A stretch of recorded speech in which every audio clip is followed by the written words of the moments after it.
Okay, great guys. We're back with Brother Jay. This is hopefully the last meeting, the last time, unless you're approached by missionaries outside. Um, this should be the last time, the last year. Even though there's a lot more to learn about him. I tried to be concise.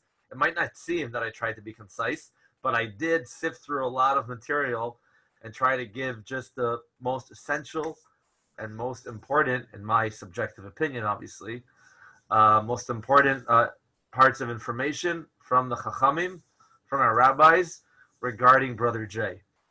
Um, okay, so we're learning, of course, for the refuah shlema, for the speedy recovery of anybody who is sick, physically, mentally, emotionally. Um, People all over the world, Jews and non-Jews alike, and also anybody still sick with corona. And also for Shlomo ben Clara and Yehonatan ben Malka, and anybody else that you know that needs a healing on any level. And also for the neshama of Makil Natan ben Ezra. Okay, so here we go. Brother Jay, last class, number 3. Before we start seeing what I wanted to share with you tonight, which is fascinating stuff, real mind-blowing in my opinion, I just want to clarify one or two things from the last 2 meetings. I'm not going to do any repetition or chazara and so on. I just want to be clear because a few people contacted me throughout the last few days about different things that I shared in the last 2 classes. So I just want to be clear that it's like I just realized that Lucy wanted to be here. So I'm just going to send this to her quickly. Excuse me one moment.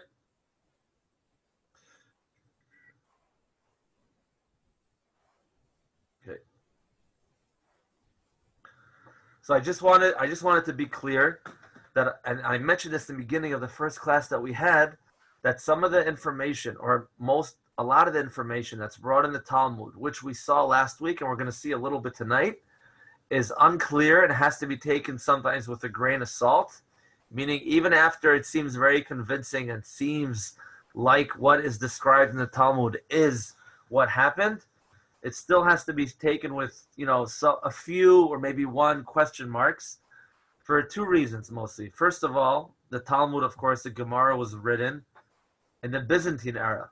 So this is a few hundred years, let's say at least 200 years, maybe 300 or so, after Brother Jay was no longer with us. Okay, after Brother Jay's death.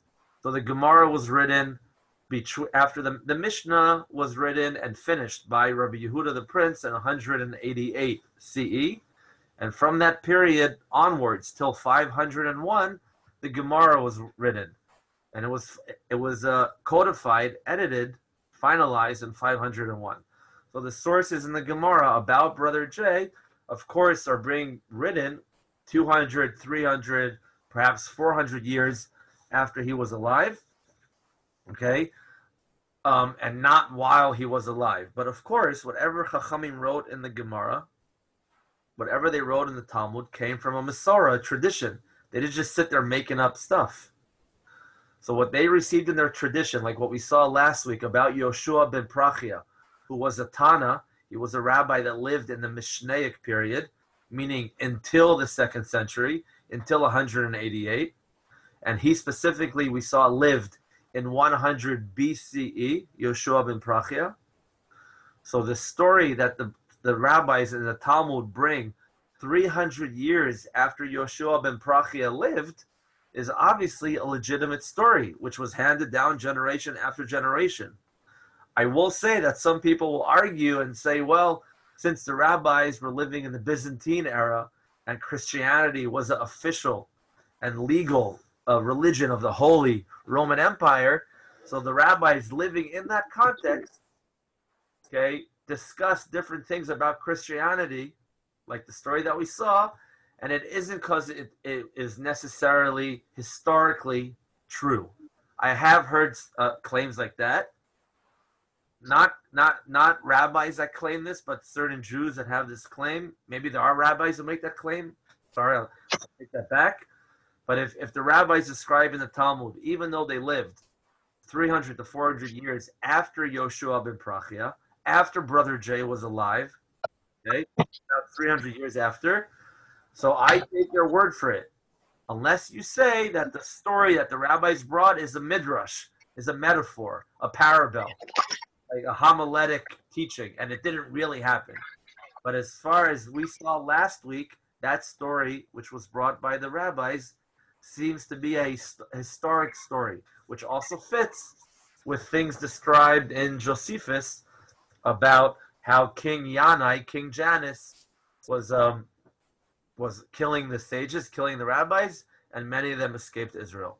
So that's one thing I just want to clarify, okay, that things can still be debated whether they are accurate as I'm presenting them, okay, and whether the rabbis, how they presented them, were being historically accurate as possible.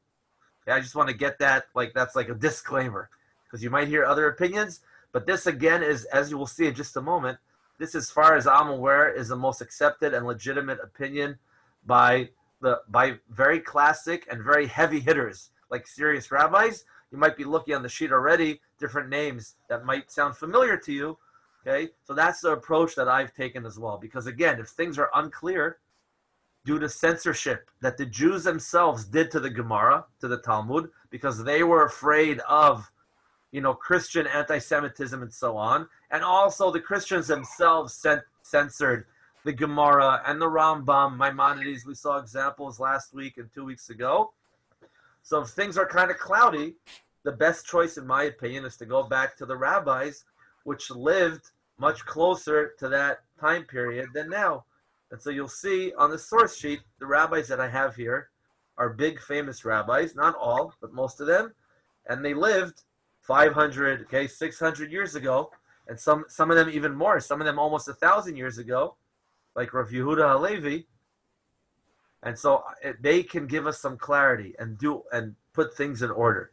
So in case you're asking yourself, well, maybe that wasn't Brother Jay, maybe it's some other person called Yeshu in the Talmud, these important rabbis, scholars, tzaddikim, and I'm taking their word for it, okay, put things in the right perspective. Okay, one more thing that somebody pointed out is, I pointed out last week on the source sheet that it seems like he lived during the time of Yoshua ben Prachia, who was 100 BCE. How does that fit? This story cannot make sense, because we know that he lived and he was born around 0 CE, and he was killed around 33, 34, 35 CE. So this Talmud, this story in the Gemara, with Yoshua ben Prachia and Yeshu and Brother Jay, it obviously cannot be speaking about the Brother Jay, the founder of Christianity, because he was born about 100 years after this story took place. So that was a claim that I heard as well. But in my opinion, from the research that I did, and I'm about to share that with you, okay, that is not a contradiction, because the only way we know that he was born around 0 CE is based on the Christian claim. There's no archaeological evidence that he was born then and not before. There's no hard evidence that says that. There's no document that was found or some engraving. It's all the Christian version of his birth. So the Christians, okay, which we already know lied about Mary being a virgin and being pregnant, and made up a lot of other myths and changed Judaism. Their perspective about Brother Jay's birth doesn't pose a threat to our version of when he was born. Okay, we're not even playing on the same field. Just because the Christians say that he was born in around 0 CE, that doesn't mean that we have to believe that. And the rabbis in the Talmud or these rabbis on the page have a problem now. No, that's what the Christians hold. But they made up a lot of stories. They made up a lot of false information. Okay, that isn't necessarily and very often not true. And if our holy rabbis say, for the most part, the main approach, as you'll see in just a moment, puts Brother Jay at a different time date than the Christians do, So that's what we go on. Who cares what the Christians, they say that God dropped us like a hot coal and chose them. They say, Mary got pregnant as a virgin. All these Baba Mises and lies and half lies and so on. So what they say regarding Brother Jay's birth, again, without any archaeological evidence and so on, doesn't really have any weight to it if our rabbis say something totally different. Okay? You guys with me? Any questions so far? No? Okay. So keeping that in mind, guys, again, if there were other rabbis, big rabbis that said, well, he actually was born when the Christians say, that'd be a different story. But that's not the case, really. Okay, so I want to share with you now a few sources about the time frame. We're going to tackle two main issues in the next 45, 50 minutes. The issue, of when he lived, because according to the Talmud story, it looked like he lived 100 BCE, and the issue of his death. And if we have time, we'll touch on what is happening to him at this very moment upstairs in heaven, or not in heaven in his case, somewhere else. Okay. Okay. So the first source I'd like to share with you guys is from Rabbi Dan Yitzchak Abarbanel. I'm sure many of you, perhaps all of you, have heard of this special person. Okay, this big tzaddik. He was famous for many reasons. Not only, first and foremost, was he a huge Talmid Chacham, a huge scholar, a huge tzaddik, and he has a very elaborate commentary, Perush, on the Torah, on the Chumash, and many other books, many other Sfarim that he wrote. Okay, that's first and foremost. But also we know he held many high positions in the royal court in Spain, okay, and other places before. He was a right hand for Queen Isabella. Okay, we're talking again, look at the dates, 1437 to 1508. Part of these years are when Queen Isabella and her husband Ferdinand, I think, okay, were king and queen, and he was like the treasurer. Some people call him the treasurer of Spain at the time. He used a lot of his money and advice to help advance, okay, the country of Spain back then. And he tried to he tried to offer lots of money. He was rich. Okay, he was living in a time which was the end of the golden era of Spain, when Jews back then were rich, not only in their souls, in their nishamot, in Torah, but also rich in their pockets. So when he heard about when the Inquisition started happening and expulsion from Spain was about to take place, he offered lots of money to Queen Isabella to not expel the Jewish people from Spain. And according to the story, again, I don't know how legit and how true this story is, but according to the story, she was about to agree to take the money and let the Jewish people stay in Spain. But then the Grand Inquisitor, Yamach Shemo V'Shem Zichro, the main anti-Semite, Christian Catholic priest who was spearheading the Inquisition and the expulsion, he ran into the room, he threw a cross on the floor, and he yelled at Queen Isabella and said, "Are you also going to betray the Lord like Judas, who betrayed the Lord and not do the Lord's will?" And Queen Isabella supposedly could not withstand that, and she said no to the money of Abarbanel, and the Jews were eventually expelled. Okay, Abarbanel, of course, also left Spain, and he died and is buried in Venice, in Italy. Okay, so he lived during the time period which was not so good for us and the Christian folks. So look what he writes in one of his Sfarim. Okay, this is, I'm going to make this a little smaller, so big. Okay, he talks here about, this is one of his books. He talks here about, I couldn't get an English version, I'm sorry, but I'll translate, about the different generations that lived during the Mishnah period, during the early Roman era, and later. Okay, and then he discusses here the destruction of the first Beit HaMikdash, the first temple. Okay, and then he says that there were three reasons for why the first temple were destroyed. Avodah Zara, idol worship, Gilui Arayot, incest, and Shfichut Damim, bloodshed. That's the first temple. And then he says, what was the big sin? Ma zehiyeh avon hagadol mi'ele shenasa bevayit sheni she'alav yitchayvu galut. What was the big sin according to the Christian perspective? Okay, I'm not sharing this whole thing here. But he says here, what was the big sin that the Jewish people did for which the second temple was destroyed in the year 70, according to the Christian perspective? What was it? Sha'alav yitchayvu galut, for that sin, we have been punishable by exile till this very day. He's writing this, of course, okay, back in his time, okay, 500 years ago, over 500 years ago. But what's this great sin that the Jewish people committed? And as a result of that, they're still in exile. Such a long exile, roch kazeh, im lo hapesha hagadol ve'atzum. If it wasn't for the great and large crime, meharigat ha'eloha. What was their big crime that the Jewish people did before the second temple? It was killing God. Okay? That's the Christian perspective. Abarbanel is saying for why the second temple was destroyed. And he's not speaking, he's not sitting in some yeshiva in Williamsburg or Borough Park or even in Yerushalayim and Shari Chesed writing about what the Christians say about why the second temple was destroyed. He's living with the Christians. Okay, I just shared with you a little bit about his whole history. He's living in the lion's den, okay, with the Grand Inquisitor in Spain right before, okay, everything hits the fan and the Jews are expelled.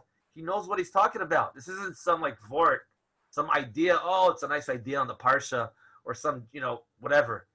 This is the real deal. Okay, that's what the Christians say. And then he brings it again. He brings it again here, much more at length. I'm not going to read all of it because we don't have a lot of time, and I want to share a lot. Okay, but he says here, there's a doubt. I'm just going to share part of it. Okay, right over here. Okay, there's a doubt for some of our people, I'm translating it as I read, about what the Christians say, that Yeshu HaNotzri, Jesus the Christian, died, okay, 42 years before the destruction of the temple. We find in the Talmud that he was a student of Yoshua ben Prachia, who was the third generation of the men of the Great Assembly. And that puts him back, like we said, 100 BCE. So what's going on there? So he keeps on going, he keeps on explaining. Okay? So what does he say? What does he explain? Just what he shared before. What we can say is that belief, the belief that Brother Jay was killed about 40 years before the destruction of the temple, when he was about 30-something years old, and the temple was destroyed in the year 70. So the Christians say he was killed in the year 32, 33, and the temple was destroyed in the year 70. Why do they believe that? That was done out of knowledge. That was a theological decision to prove kedei lahochiach shebe'avon harigat Yeshu, that for the sin of killing Yeshu, Brother Jay, Hanotzri, the Christian, nechrav habayit, the temple was destroyed. Amru, they said, the Christians say, shetliato, his hanging or crucifixion, was very close to the destruction of the temple. Was very close to and as a result of that, we killed God. God let his house be destroyed. That's the Christian approach. I'm jumping here, and Barbanel continues to say all this is an opinion dat bilti amiti. It's not true. Okay, but we don't make a big deal about it, and we just kept quiet. He goes on to explain. Okay. So this is the first opinion from our sages explaining that even though the Christians knew that Brother Jay was born 100 in BCE, it helps their whole theology to say that he was born around 0 CE and killed around 30-something CE, and this way they can say, oh, here's proof that God left you and we're the new Jews. We, the Christians, are the new chosen people. Because you killed him, God let his temple be destroyed, and we're legitimate. We're the real chosen people right now. And that's why they post-dated theological decision. They post-dated Brother Jay's birth and death. This is our Barbanel. Now, what is he talking about, guys? So check this out. I did a little search on the internet. I'm just sharing with you one of the things that I found. This is an article, Jesus, the Destruction of Jerusalem and the Coming of the Son of Man in Luke. This is written by Robert H. Stein. Can you guys see this? Is this large enough? Yeah? Robert H. Stein is Senior Professor of New Testament Interpretation at the Southern Baptist Theological Seminary. Okay? So I just want to share with you guys that what Abarbanel is saying, it's not from a Jewish perspective, that the Christians say that the temple was destroyed because we killed Brother Jay. Okay? Check this out. Okay? We're not going to read all this Mishugas. Just jumping to here. Okay, it's a long article here. There we go. The description of the horrors coming upon Judea and Jerusalem portrays these events not simply as Roman vengeance against a rebellious Jewish citizenry. What the Romans did was not just against the Jewish people because they rebelled against the Roman Empire, but as divine vengeance. Rome, as Babylon in 587 BC, was God's instrument of wrath. Okay? But the ultimate cause was God. This was his wrath for the nations oppressing the poor, rejecting its Messiah, not recognizing the time when God visited the nation and offered the kingdom to her, Brother Jay, rejecting the gospel message, but above all, because of the involvement of the leaders of Israel in the death of God's Son. The divine nature of this vengeance is reinforced by referring to it as a fulfilling all that is written. I just shared this, guys, as an example. You could find many examples of how this is presented in Luke and explained by this Christian professor. That was one of the one of the core beliefs. This is at the foundation of the Christian theology. In order for them to say that they are the new chosen nation, they have to give a reason to why God rejected the former chosen nation, us. What is one of their reasons? What is one of their explanations? This. We rejected him, Brother Jay, so he rejected us. Okay, and that's why the Abarbanel explains the Christians deliberately post-dated Brother Jay's birth and death to fit their theology, when in fact, that's not when he was born. Amazing stuff, huh, guys? Okay, let's see a few more things. The Ramban, Nachmanides. You guys have probably heard of this famous disputation, okay, the Ramban had, which he was forced to have, but the king, King James of Aragon, who looked up to the Ramban and was his friend, as much as you can be, promised the Ramban Nachmanides that he should debate this friar, Paulus Pablo Christianity, who was a Yehudi Mishumad, meaning he was a Jew who converted, not that you can really convert to any other religion, but he thought he did. He converted to Christianity, and he really gave the Jewish people a tough time. He caused a lot of suffering, this former or not former Jew. So he convinced the king, King James, to have a debate with the Ramban, Nachmanides, in which this guy, Paulus Christiani, will prove to the king of Aragon, King James of Aragon, and all the other clergy and royalty that Judaism is wrong, and they killed Brother Jay, and they should suffer. And Brother Jay was right. So the king promised the Ramban, promised Nachmanides, that he can have, he has an open mic. He can say whatever he wants, and he won't be killed. Because very often Jews would be thrown into these debates or disputations. They would win. And then, what would the Christians do? Okay, we'll kill him. How am I going to deal with defeat? The king promised the Ramban, this is a famous story, that he would not be killed, he would not suffer any consequences, and the Ramban really had the floor, and he won the debate. And for 2 years, he was allowed to stay, okay, in Spain, and nothing happened to him. But after 2 years, the Catholic Church continued to pressure the king, and the Ramban had to flee, and he left, and he eventually ended up, thank God, in Israel, in Eretz Yisrael. So there's a whole long, it's not that long, but part of the disputation was written by the Ramban himself. He wrote about the arguments that he had after he had them with this Christian priest who was formerly a Jew. So he says in the debate, in the disputation, okay, he says to this guy, this Pablo Cristiani, he says to him that if so, I just brought part of it, Yeshu, brother Jay, the Messiah, is not as you say.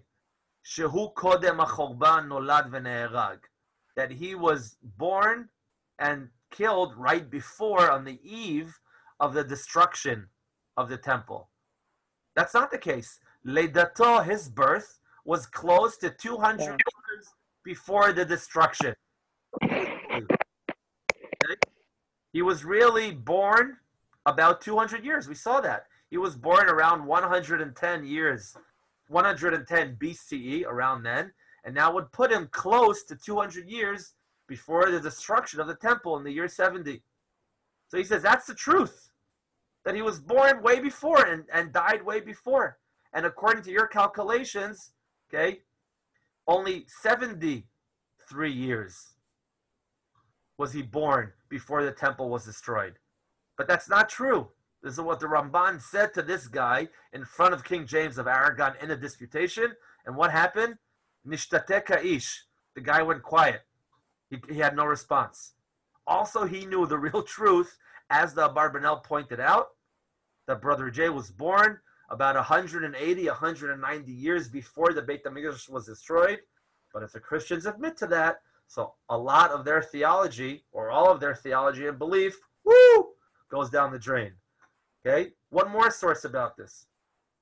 Rav Yitzchak ben Moshe Halevi. Okay, Rav Yitzchak ben Moshe Halevi, guys, was a big tzaddik, a very special person. In 1391, okay, this is his date of birth and death, 1391, there were Catholic pogroms, okay, in Spain. In Spain, during the Golden Era, the Jewish Golden Era, there were a few pogroms. 1391, Catholic pogroms against the Jews, and he was forced to convert, Rav Yitzchak ben Moshe Halevi. And he was one of the first, okay, this was the early stages of the Inquisition, and he was forced to live as a Marano, as an Anus, meaning he looked like a Christian in public, but secretly he stayed a Jew, and he wrote a number of books anonymously against Christianity and what they were doing to the Jewish people. After the Christians, by force, the Catholics, converted him to Christianity, this is the name that they gave him, Profi Duran. You can look him up, you can look up his story on Google. Okay, fascinating stuff.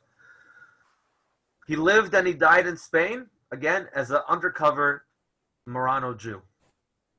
So what does he write? This is in one of the books that he writes, defending the Jewish religion against the Christians. He writes, the people that are mistaken say that around the 40th year before the destruction of the temple, Brother Jay was hung or crucified. Those that are mistaken say that Brother Jay was killed in the year, okay, when he was around 30, 33 years old. Okay, so that puts us at 33 CE. Those are the mistaken people. That's wrong. And the reason is, what's this? The reason, the Sibah of the great sin, of that great sin, is resulted in the destruction of the temple and the city, Jerusalem. And right away after he was crucified, hung, the destruction of the temple started to show signs. We started to see the beginning of the Romans coming down on us, which led to the destruction of the temple.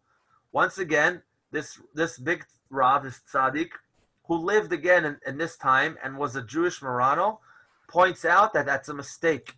Okay, Brother Jay was not born in 0 CE and then killed in around 30-something CE. One more book. See two more, and that's it for now. I'm trying to be concise. Sefer Yuchasin, okay? Sefer Yuchasin, guys, was written by this famous rabbi, which I had no idea about until I researched this stuff. His name was Rav Avram Zakut. He also lived around this time, 1452 till 1515, okay? He was a scholar not only in Jewish writings, but in general writings, in math, in physics, and especially in astrology. But not astrology, and that's the wrong word, astronomy. He was the person back then in Spain, okay, who built, for the first time ever since the 13th century before him, he built astronomical tablets, charts for sailors to navigate the oceans. It was his charts that he built in Spain that Christopher Columbus used during his navigations. I know Christopher Columbus is not popular in America right now, okay? But this Rav Avram Zakut, okay, he put together for the Spanish Empire, for the Spain royalty, new astronomical charts that all sailors and others would use to navigate their way through the seas and the oceans, okay? He was one of the top students of Rabbi Yitzchak Abuhav, if you've heard of him, who has a Beit Knesset, a shul named after him in Tzfat, okay? He was a big tzaddik, and he eventually, you see, he died in 1515. So he was alive during the expulsion in 1492. He was able to escape Spain, and he ended his life, well, he had to escape Portugal eventually, okay? And he ended his life, he was not killed. So listen to what he writes. You can look him up on the internet.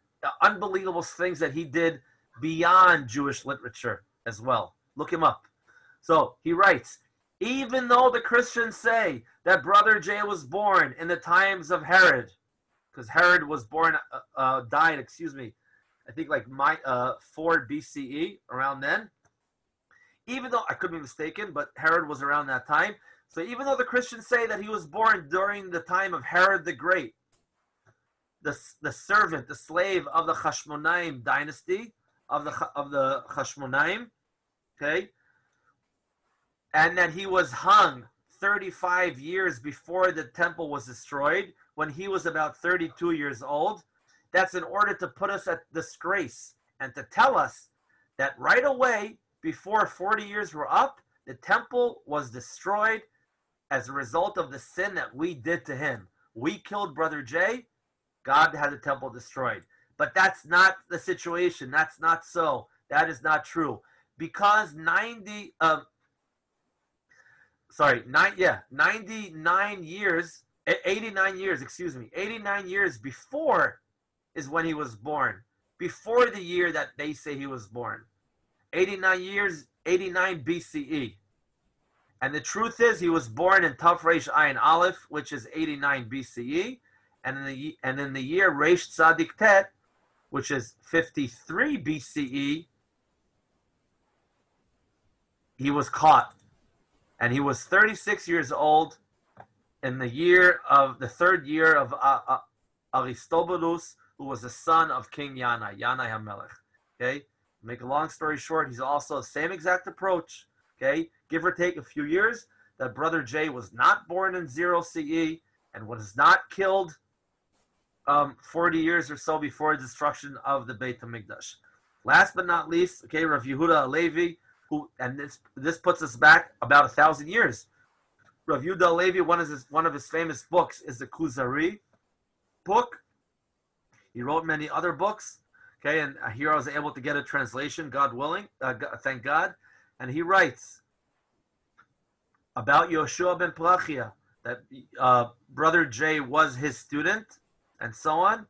And Brother J and his friends are these Baptists, not Baptists nowadays necessarily in terms of there are Baptists, Lutherans, Catholics, Protestants, okay, Greek Orthodox. He means Baptists, okay, he's writing this 1,000 years ago. He means Baptists that they get baptized, either by dunking or by sprinkling, okay, being baptized in the Jordan. So again, he also supports this. Guys, bottom line from all this, and I know there are people nowadays that disagree with this. I haven't personally seen any serious, heavy-duty, okay, famous rabbi. I'm talking about rabbi like the Ramban, like Nachmanides, or Rav Yehuda Halevi, okay, real serious big rabbis, Barbanel, who contradict this opinion. This seems to be a very strong opinion as to what happened. That Brother J was born around 100, give or take a few years, BCE, and he was post-dated in order to fit and support the Christian theology. Okay? Any questions, guys, so far? No? Okay, so we're going to continue and get to the impending end Okay, his end. The Gemara in Sanhedrin, I'd love to read this in Aramaic, but we don't have a lot of time. The Gemara in Sanhedrin, okay, you can see it in English already, brings the Mishnah in Sanhedrin, which discusses the process through which the court, the Jewish court, would have to go through, and when they would find someone guilty and punishable by death. So the court went out of its way to try not to execute an individual who was punishable by death. And in fact, the Jewish court would rarely execute Jews back then when they had the authority and they were able, when we were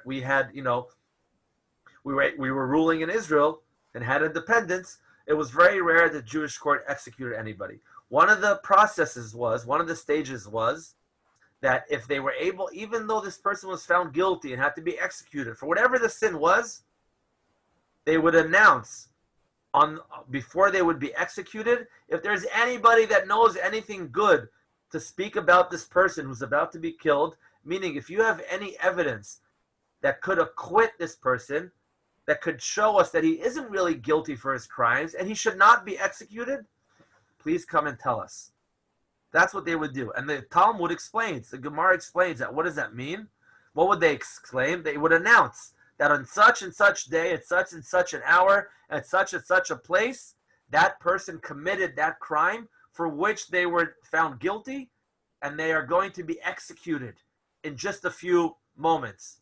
If there is anybody who knows anything that contradicts that, and therefore this person will not be executed, come and testify. And maybe as a result of your testimony, the other witnesses who we believed, and as a result of their testimony, this individual is found guilty and is now going to be executed.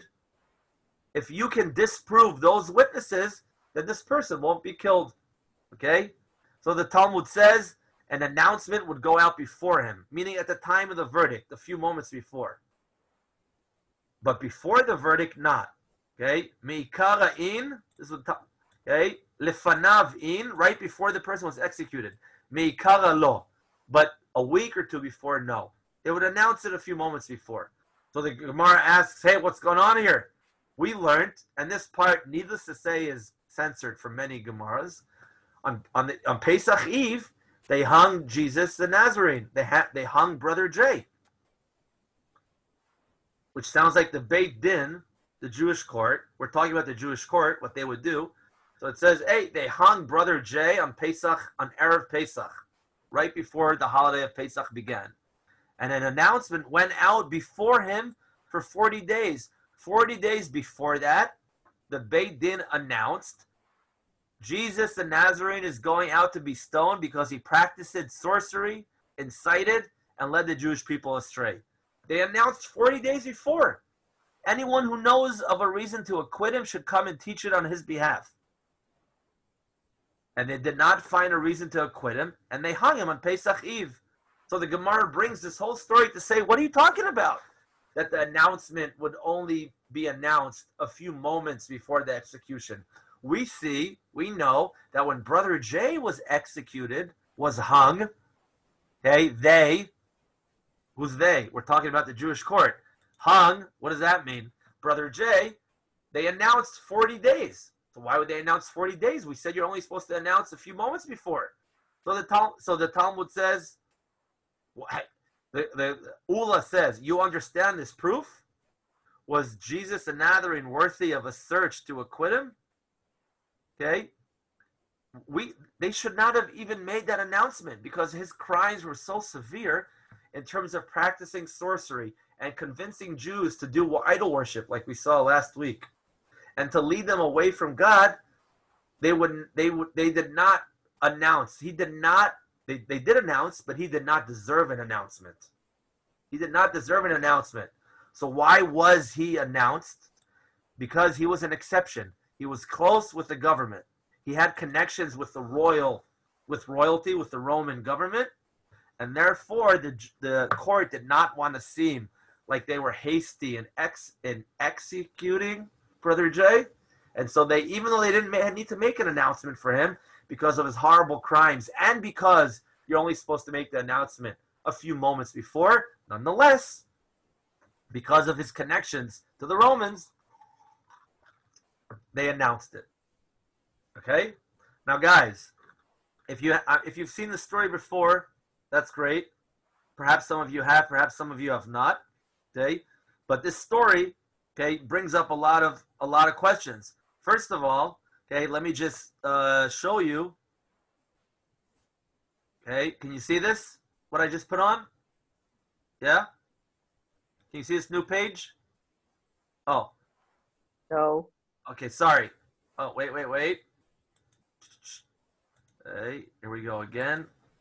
Sorry. There.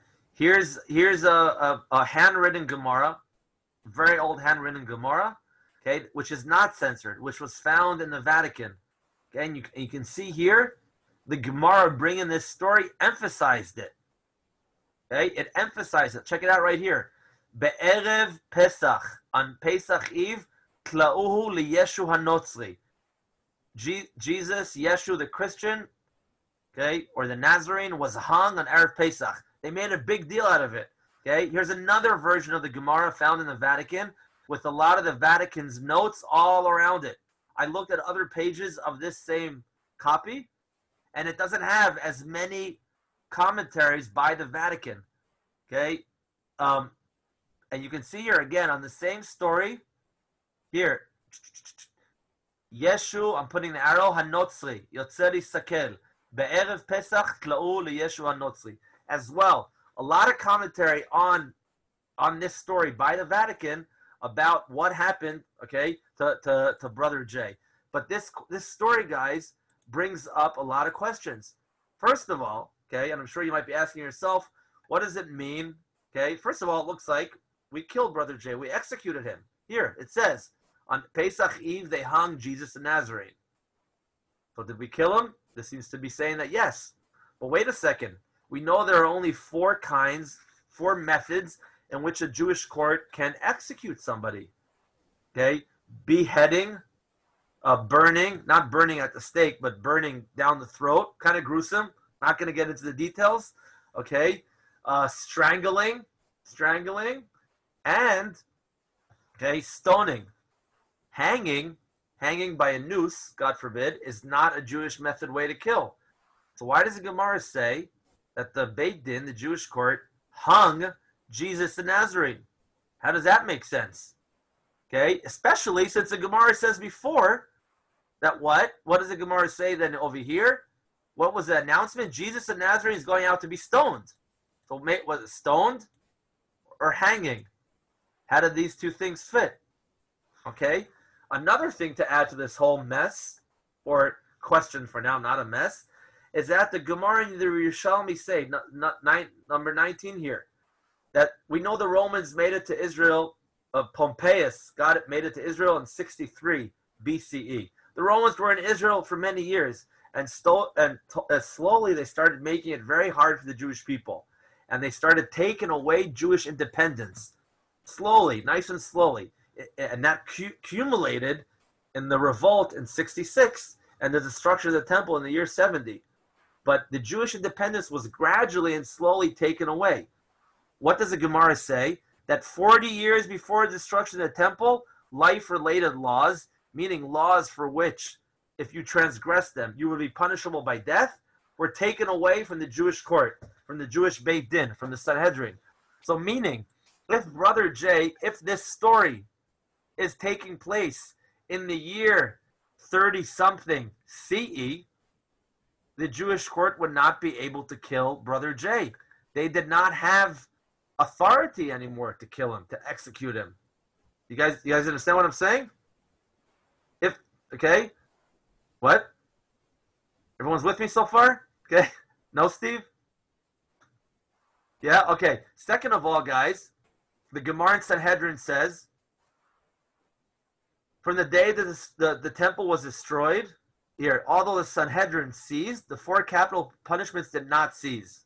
So the Gemara says, have they not seized? What are you talking about? If the Jewish court, the Sanhedrin, stopped functionating, so how could they give a decree and execute somebody or punish somebody, whatever it is?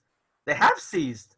the Gemara asks. So the Gemara explains the law of the 4 types of capital punishment did not cease. What does that mean? The Sanhedrin, the Jewish court, did not have authority whenever it was in that Roman era before the temple was destroyed. But they could, if they want to, make a decision, reach the bottom line of the law, but not enforce the punishment. And the Gemara goes on to explain that the rabbis in the Sanhedrin, they could reach the conclusion about a person what they deserved. They didn't have the authority to execute or to even punish somebody maybe with monetary, financial punishment, but God would take care of it. God would make sure that that person would get what the Jewish Beit Din Sanhedrin decided that they deserve. Tosfot, interestingly, okay, this is medieval rabbis on the Gemara. This is version number 1. Here's version number 2. Tosfot says, when they needed to, when they saw a need, the Sanhedrin would go back to the Shkat Agazit, which is an area on the Temple Mount where the Jewish High Court sat, and they would go through a court case if they needed to, if it was a serious court case, and find someone guilty or not. And Tosfot says, as that story and similar stories, Tosfot says, just like they did with that story and similar stories. What are you talking about? What's that story and similar stories? What's the that story? So version number 2. I'm not going to share you all the censored and uncensored versions like last week. Version number 2, same words, uncensored version, like that story of Brother J, and similar. So Tosfot seems to be implying that the Sanhedrin, even though they could not execute Brother J, they still went, they judged him, and they found him guilty to be killed. But they didn't necessarily kill him. Okay? Guys, what we have from the bottom line, I just want to add a little bit more to this balagan, to this mess, is the Rambam, Maimonides, Laws of Kings, chapter 11, which paragraph? Paragraph 6, paragraph 10, other paragraphs, because if you look at the censored and uncensored versions, there's a whole mess. Okay, so it could be, it's in chapter 11, but it could be paragraph 6, 10, 11, 7, 8, 9, whatever you want. This version, you can understand why this was censored out, because what does he say? Flat, black and white. Jesus the Nazarene, who imagined he would be the Messiah and was killed by the court, not the Roman court, Beit Din, the Jewish court. Okay? He was prophesied about Daniel. I'm not going to read this whole thing. Okay, you can read it. You can read it at your leisure. The Rambam points out, black and white, that he was killed by the court. He was killed by us. Okay? And I just want to share a few things about that on that note. First of all, if Brother J lived, was born, and died, he was born at around 100 BCE, and therefore died at around 60, 65 BCE, the Jewish court system, the Beit Din, still had authority to execute. And as we saw earlier last week, and we also saw now, Brother J was guilty of a very severe sin. This, called Mesit Umadiach. Not only did he get into idol worship, he also got into sorcery, kishuf, and there's one punishment for that, death. Not only did he do that, but he convinced other Jews to follow him. Horrible. So the Jewish court found him guilty and executed him. Okay? It's not our fault that years later, other non-Jews are going to be born and they're going to make him into a whole god and say that he was born from a virgin and he's the embodiment or he's the child or he is God, and then they're going to blame us for it, killing him. He was killed, executed by the high court like any other Jew who would have committed such crimes would have been executed. He was not, he wasn't Brother J, as he turned out to be a few hundred years later. So that's, and again, this explains the seemingly contradiction in the Talmud. Because what did the Talmud say? Ba-ba-bam. Yeah, what does the Talmud say? Jesus now is going out to be stoned. And what does it say here? They hung him. What's going on here? It's very simple. It didn't make sense for me for a moment, but then it's very clear. He was punishable by one of the 4 types of punishments of the Beit Din, which is stoning. Stoning. Okay? Not the hippie version of getting stoned. Okay? But stoned. Okay? Rocks. Death. That's what you get for the crimes that he committed, stoning. What's the whole hanging here? The hanging is another mitzvah in the Torah. This came up about a year ago in the Parsha class, and many of you know this. After somebody was executed by a Jewish court, the corpse would be hung outside with a little sign explaining his crimes, what he did and everything. So this way, people that might be harboring thoughts, might be thinking about committing a similar crime that this guy who was just executed committed, perhaps they would see the body of this person and they would be persuaded not to commit their crime. Okay, motive and so that's a commandment in the Torah. Okay, and the Torah says you can't leave up the body after the sunset. You have to take the body down because at the end of the day we're created b'tselem Elokim, in the image of God. So what does that mean here? Perfect. He was stoned. Okay, he's to be stoned, and that's how he was killed. And afterwards, they hung him, like they would hang anyone's body, as according to the Torah law. This is not talking about crucifixion, hanging. Crucifixion is not a Jewish way. Thousands, hundreds of thousands of Jews were crucified by the Romans. Okay, according to this Gemara, as the Rambam understands it, and many of the other sages, Chachamim, that we saw up here, okay, he seems to be killed by the Jewish Beit Din for his severe crimes. Then his body was hung out, not on a cross. Okay, the Talmud explains how somebody would be hung up if they were executed by the Jewish court, by the Beit Din, the Sanhedrin. And then he was buried. And all this takes place again about 65 or so BCE. Okay, folks? Okay, and again, I know this isn't, Christians are going to debate this. Some Jews might debate this. This is the approach of Maimonides, the Rambam. He's not some local, some community rabbi in some godforsaken town somewhere off in the, in the boondocks in Canada. It's the Rambam, it's the Talmud, and it's many other Chachamim, it's many other sages. Okay? I want to end with one last thing. Just take about 5 minutes or so, excuse me. We started a little bit late, so it's fine. Okay, this is a fascinating thing about his punishment. Okay, and his punishment. Okay, again, keep in mind that there's no such concept as punishment for the sake of punishment. Punishment in the Jewish version is all about is all about, you see, he's getting to me. The Mishnah is all about tikkun, fixing, okay, and so on. But the Gemara discusses the punishment of different individuals. I don't want you to look at the English for a moment. Maybe you looked at the printed version, but there's a fascinating story, guys. Onkelos, he's the first commentary who translated the Chumash into Aramaic, which was a common language back then. He was the nephew, okay, you can see it here, the nephew of Titus. Who was Titus? Titus was the son of Vespasian. Vespasian became the Roman emperor, and Titus, his son, was the one that destroyed and burnt the second temple. They also were the guys who destroyed Gamla, not too far away from us, here in the Golan. Okay, so Onkelos, his nephew, wanted to get his life together. Okay, Onkelos was born a Roman, related to Roman royalty, and he wanted to do something with his life. So he wanted to interview people to find out which religion is the best religion. Paganism, Judaism, some other version back then, who knows?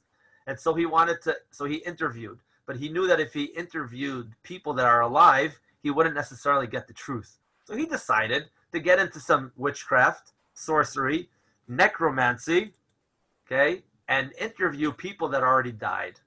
And then you're going to get a real a real answer without any lies. So the Gemara brings a number of people that he interviewed.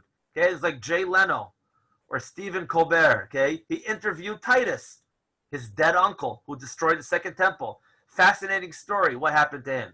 He interviewed Bilam. Ooh, that's our parsha. He interviewed Bilam. You can find the English translation. We don't have a lot of time, but it's fascinating stuff. And he asked Bilam about the Jewish people. And finally, he went and he brings back from the dead through necromancy. He interviews Brother Jay, which of course in the censored version is not going to appear. Okay? And he asked Brother Jay, who is important in that world? Okay? And Brother Jay said, the Jewish people. Uncle, let's ask him, should I then attach myself to them in this world? Should I join Judaism? Brother Jay said to him, their welfare you shall seek, their misfortune you shall not seek. Anyone who touches them, who tries to harm them, is as if he were touching the apple of his eye, Hashem. Okay, from Zechariah. So he said to him, Uncle said to him, what is the punishment of that man? Referring to Brother Jay himself, talking to him in third person. How are you punished upstairs? Brother Jay responded with boiling excrement. Yes, this is a time for your eyebrows to go like that. Okay, your mouth to go like Okay, but this is how Brother Jay is punished in not heaven, with boiling feces. Okay, Shaul, you understand what I'm saying? Like what this means in English? As the rabbis say, anyone who mocks the words of the sages will be sentenced to boiling excrement. Which is hard for us to understand, of course, because there is no physical boiling excrement upstairs in heaven and hell, Gehenna. But that's the best way to help us understand the cleansing and the punishment that Brother Jay is going through according to the Talmud. And it's kind of an eye for an eye, midah keneged midah. He mocked the words of the rabbis, and therefore he is punished by this. But why with that? So we got to go to the Maharal for that. I just pointed out here, number 23 here, Rav Kook would say, you can see what he writes. He wrote this, Rav Kook, Rav Avram Yitzchak Cohen Kook. When he would walk around, okay, near churches, he would feel the strong bathroom stench coming from churches, even though they were very clean and stood in. Okay, and of course, you got to have the right nose. We're talking about a spiritual stench, a spiritual smell. The Maharal explains, and I summarized it here in parentheses, okay, that the logic of the sages is of an unrelated plane to that of common human intellect. The words of Chachamim, Judaism, okay, understanding God is so high, and it's almost unrelatable and detached from the human mind, because we're talking about godly intellect. Therefore, he explains this Gemara that we just saw. One who scoffs at it is judged in the opposite of this higher plane. Somebody who makes fun of Chachamim's words, of God's words, which is beyond us up here, is judged, okay, in the opposite of that. What's that? Boiling excrement, which is considered a matter unrelated to the relatively superior human body, since it is released as waste. Okay, just like the godly knowledge is beyond human knowledge above us, what is the opposite of that? The opposite of that is something physical below us. What is below us? Human waste. That's like the lowest level of us as opposed to the highest level of us. And so therefore somebody who mocks this is punished or cleansed by this boiling feces. You guys get that idea? There's much more to think about that. Okay, how that works. Okay, but that's the Maharal of Prague. Okay, I want to end. Okay, before I just want to end, I wrote this right here. Okay, the Maharal of Prague. Okay, who lived? You can see he died in 1612.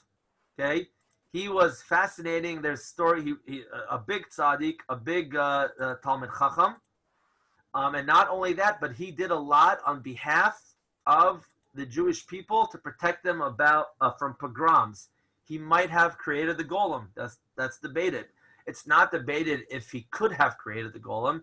He had the Kabbalistic mystical powers to do that. The question is, among rabbis, did he actually do it? Did he create a golem that defended the Jewish people, a physical creature? But in any case, he was a huge scholar, huge Kabbalist, and he was also very, very close to this guy right here. Okay, this guy right here was Rudolph II, the holy, quote unquote, the Holy Roman Emperor at the time. Okay, we're talking now between 1552 and 1612. He was the emperor of a huge area in Europe, including what's known nowadays as Czechoslovakia, like Bohemia, which included Czechoslovakia and many other lands. He was very close to this emperor. You can look up about him, and he was known to like the Jews. Look it up on Wikipedia and other websites. And he was perceived as being a crazy emperor as well, even though he was Christian. Till today, they have in Austria his scepter, his crown, and a cross that he used to use. In any case, guys, a number of years ago, that's this individual. A number of years ago, okay, the Maharal of Prague, according to the story, which I saw in two different sources, okay, had a number of meetings with this emperor Rudolph II. Okay, now one of his meetings, in one of the meetings, is described the following. You can take the story or leave it. Okay. During that time period, it came to the emperor's attention that people found, I'm not sure if it was archaeologists of the 17th century or 16th century, but whatever it was, somehow the transcripts, okay, all the court proceedings in which Brother J was found guilty and were written down back then, okay, in 60 BCE, all those descriptions that were written down in the court case, in the Beit Din back then, came to light. And Emperor Rudolph got hold of them, and he read there, or he had translated to him at least, how the Jewish court, the Beit Din, found Brother J guilty and executed him. He called the Maharal of Prague. This is a story that I read. He called the Maharal of Prague and he said, listen, you have 3 days. If you don't come back with a good answer as to why the Jewish Beit Din executed my God, okay, Brother J, I'm going to expel all the Jews and kick them out of my kingdom. So the Maharal of Prague left. He spent 3 days in serious Torah learning and davening to Hashem, and he came back 3 days later. And he spent some time with Rudolph, and this is what happened. They went on a walk outside to the forest, just him and Emperor Rudolph. They went for a walk, and they got to a certain place, and the Maharal of Prague, knowing Kabbalah, knowing Jewish mysticism, not on an internet level of, I'm a modern Kabbalist, but the real deal, obviously, he was able, through using Kabbalah, he was able to do what Onkelos did over here, like Onkelos did raise Jesus, Brother J, but the Maharal of Prague did that not through necromancy, but through Kabbalah, through Jewish mysticism, and that's what he did. And all of a sudden, in that area, in that clearing in the forest where the Maharal of Prague was, and this emperor, there appeared a huge vat with a cover, and out of that vat, who pops out of that vat? Kind of like a clown. Who pops out of that vat, which reeks and stinks and smells? Brother J. And the Maharal of Prague said to King Rudolph, I know what this story sounds like to you guys, okay? That's fine. But the Maharal says to King Rudolph, listen, whatever I would have told you, I would not be able to convince you that your God, your Lord, Brother J, was wrong, and he was executed rightfully. So I decided to bring Brother J, and you can ask him whatever you want. Brother J pops out of the human feces, of the excrement, and he's interviewed by Emperor Rudolph, who, according to some opinions in the Wikipedia version of him, at a certain part of his life went insane. I like to think that he went insane after this encounter. Okay, so in any case, King Rudolph interviews Brother J. He asks him any questions, and at the end of that, he is obviously convinced, like Onkelos was, that Brother J was wrong. He led people astray. He got into witchcraft. He worshipped idols, and he was rightfully executed. At the end of the interview, the Maharal of Prague says to Brother J, okay, thank you very much. You can go back to where you need to go. Brother J said, I'm not going anywhere. Can you imagine? It's crazy to imagine this, but can you imagine what Brother J was feeling when he was able, for the first time in many years, get a breath of fresh air, whatever that means, on whatever spiritual plane he's being punished, and whatever that boiling feces extract means up there, but he had a certain feeling of relief when the Maharal of Prague was interviewing him for King Rudolph to save the millions of Jews, okay, in his kingdom. So the Maharal of Prague had to take his left hand and by force shove Brother J back down into that guk, into that filth, and then that barrel, that vat disappeared. And ever since that day, the Maharal of Prague, according to the stories, had to keep his left hand, which is not his right hand, his left hand bandaged with lots of perfumes and smells, because his left hand had this eternal, endless reek, stench to it, and the Maharal of Prague would put lots of perfume unsuccessfully after this story took place, okay? This is a story I read in two different sources, and what's amazing, guys, is that there's this book called Tzemach David, which was written by Rav David Gans. Rav David Gans was one of the top students of the Maharal of Prague, okay? And he writes here in his book, okay, he was a student of the Maharal of Prague. He writes right down here, our master, the king, Hayashar HaMa'or HaGadol HaMeulal Rudolfus, King Rudolph, the praised, the honorable, the light, the great, Yarum Hodo, his light should shine and be uplifted. Okay, in his great kindness, he sent and asked for Morenu Harav Reb Lau Bar Betzarev. He asked for the Maharal of Prague to come, and he received him with a nice face, and he spoke to him mouth to mouth. King Rudolph, okay, spent private time with the Maharal of Prague, kasher yidaber ish el re'eu, like a person speaks to his friend. The essence and the quality of the words that they spoke to each other are hidden and sealed and have disappeared. And we have no idea what happened. And this happened here in Prague on Sunday, the 3rd of Adar, Shin Nun Bet, which I have to figure out what year that is exactly. Okay, but again, sometime 1605 perhaps, okay, somewhere around then.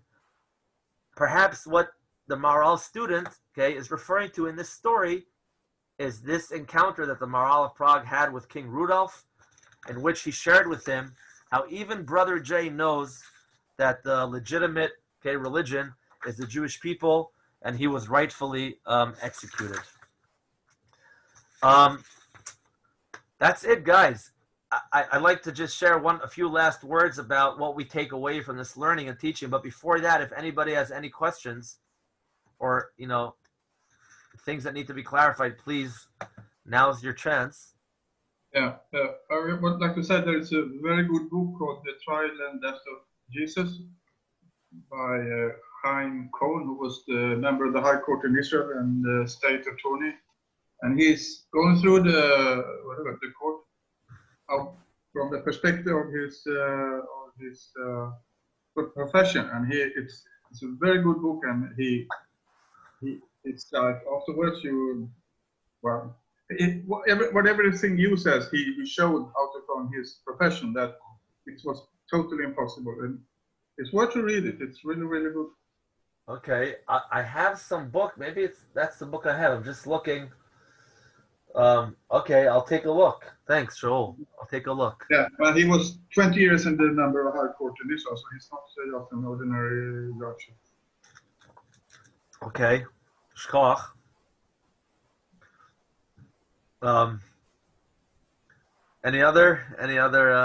Anybody else want to say anything else? Can you just mention it? Great, Shelley. What's the name? Can you please just say the name? Maybe Worms, Geza worms. What? You know the book of Gezer Vermes? Professor Verne. Professor Vermes, who wrote a book about the life and death of, The trial. the trials of Jesus. Kyle, I have one book like that. I just don't remember the author. I have a book like that in English, Yeah. which I can't find right now. It's like a small book. It's not a large book. Right. Perhaps that's the one. I'm not sure. I can't find it right now. Okay. I'll take a look. I'll take a look. I'll send it to you. Okay. Thank you. So what this is saying is that the real Yeshu was an evil person. He was involved with the witchcraft, but this seems totally unrelated to the stories that the Christian Bible brings down about him. So this was just all figments of, they just created all these stories out of nothing. That's how that's my understanding. Just like they created, many other stories that, he was born to a virgin and was, got pregnant from Hashem, God forbid. He was alive. He was a person, and he had many issues, and he went off the derech. Okay, but he wasn't what the New Testament paints him to be. He did not preach to monotheism.